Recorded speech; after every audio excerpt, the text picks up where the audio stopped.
everyone, welcome to our channel, Rebecca, Stu, and the Crew. I'm Rebecca, and today we have a Dollar Tree DIY. We're going to be making this home decor piece. Let's go over our supplies. We'll need some foam board.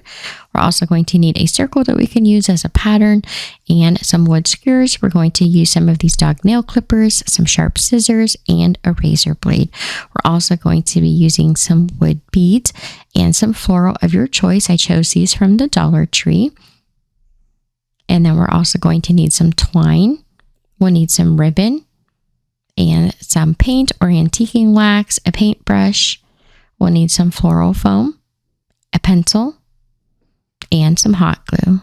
So let's get crafty. The first thing I'm going to do is take that wood circle from Dollar Tree and I'm just going to trace it onto my foam board. It's really just for the pattern. Then I'm going to take my razor blade because I think it cuts the foam out a lot nicer than scissors without crushing the edges. I really need that edge for the project that I'm making. And then we're just going to cut that out with the razor blade. And then once we pop that circle out from the foam, then what we're going to do is I'm taking this little mat from the Dollar Tree that has a grid on it, like a ruler, and I'm going to find the center of that circle, and then using another ruler, I'm just going to use my razor blade to cut the circle in half so that I have two identical sized pieces. So now what we're going to do is take those wood dowels or the bamboo skewers from Dollar Tree, and we're going to slowly add some little tiny beads of hot glue. You don't want to add too much because you don't want it to pop up through the wood, especially if you're going to paint it or stain it. And you're just going to work slowly and keep adding the skewers all the way to the edge. And then when you get to that bottom edge there, which is actually going to be the top, then what you're going to do is add like one or two to the very top edge, just because you can see like where you cut it. Foam board's about an 1/8 of an inch thick, I think, from Dollar Tree. And so it's a little bit thick. You want to make sure you add a few to the top to cover it. And you can see there where I added it to the top. So this one's completely done, covered with the wood. And then I'll do the second one in the exact same manner. You can start at the top or the bottom. It really doesn't matter which side you start on. You just want to make sure that the first few that you put on, like that little mat from Dollar Tree really helps doing this, is like if you put the circle right along the line, then you can line up those skewers so that you can have it nice and straight.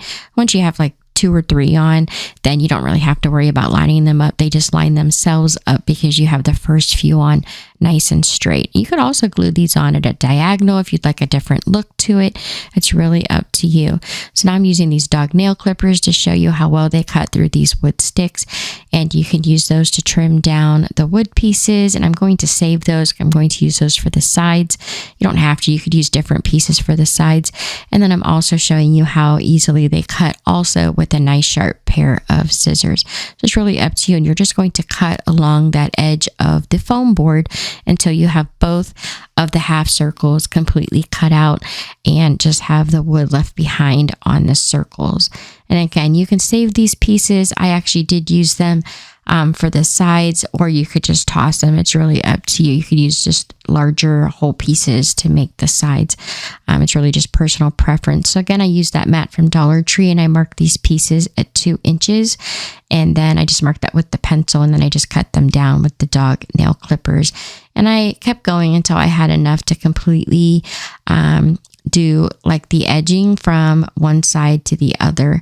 And you'll see what I mean here in a minute. So once you have them all cut down, you're just going to take a large piece of ribbon and then start lining up these dowel rods using some hot glue. And you want to work, just a little bit of hot glue at a time, and add 3 or 4 of the sticks and line them up as best you can along that one edge of the ribbon until you have enough to wrap all the way around that outside edge, leaving the top open.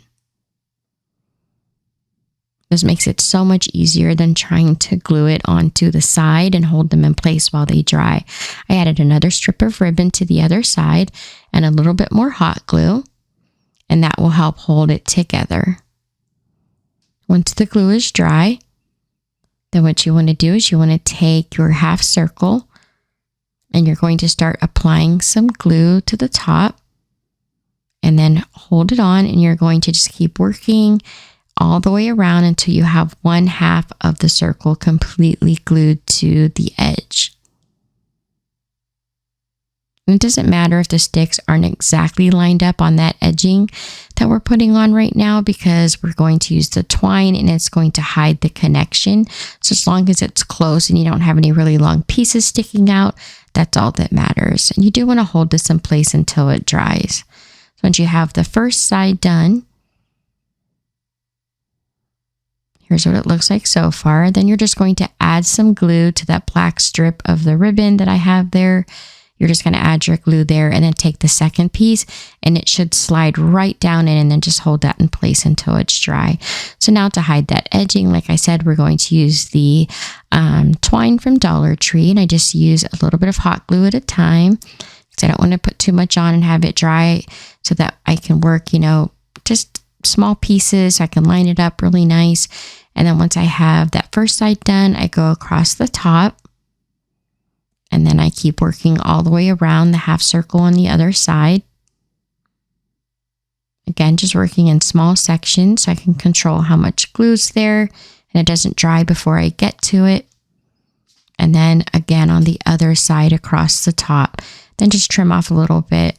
So now I was going to use these as the feet. As you can see, I initially glued them on, and you can see that as I'm staining it. But the more I looked at it, I just really didn't like it. So I ended up pulling them off once I was done with this stain. Now to stain it, I'm just using some antiquing wax. You can use gel stain, paint. You can leave it natural. It's really up to you. But I'm just brushing on a little bit of antiquing wax and then using a damp paper towel to wipe off any excess and to help smooth it out. And I paint both sides and underneath, but I do not worry about painting the inside. So then I pulled those feet off that I initially put on. I had these little apples left from like fall, and I pulled the stems out, and this is what I ended up using as the feet. And I did just leave it the natural wood color. I could have stained them, but I just left them as is. But they looked a lot better to me anyways to use as the feet. I just thought it was a nicer look. And so that is the container finished. So now we're going to take that craft foam from Dollar Tree. We're going to shave it down until we have about 1 3/4 inches wide, and then enough to fill in this whole half circle here. So you'll want to angle the sides a little bit so it fits in there nice and snug, and all the way down to the bottom is really the personal preference. I think it just works better if you have the foam all the way down to the bottom. I did add a little bit of hot glue inside to help hold it in. So once you have the foam in there, then you'll want to start taking your flowers and cutting them down to size. And I am not a florist. I don't know how to arrange flowers. I just kind of play with them as I go and try it, different ways out. And then if I don't like it, I just pull the flowers out and I put a new one in. It's really just kind of trial and error. But I love these ferns that Dollar Tree has out right now. They have these wires in them so they'll bend, which made it really great for this project. So I could bend the plants down to make them look like they were growing out and kind of cascading down the sides of the container that we made.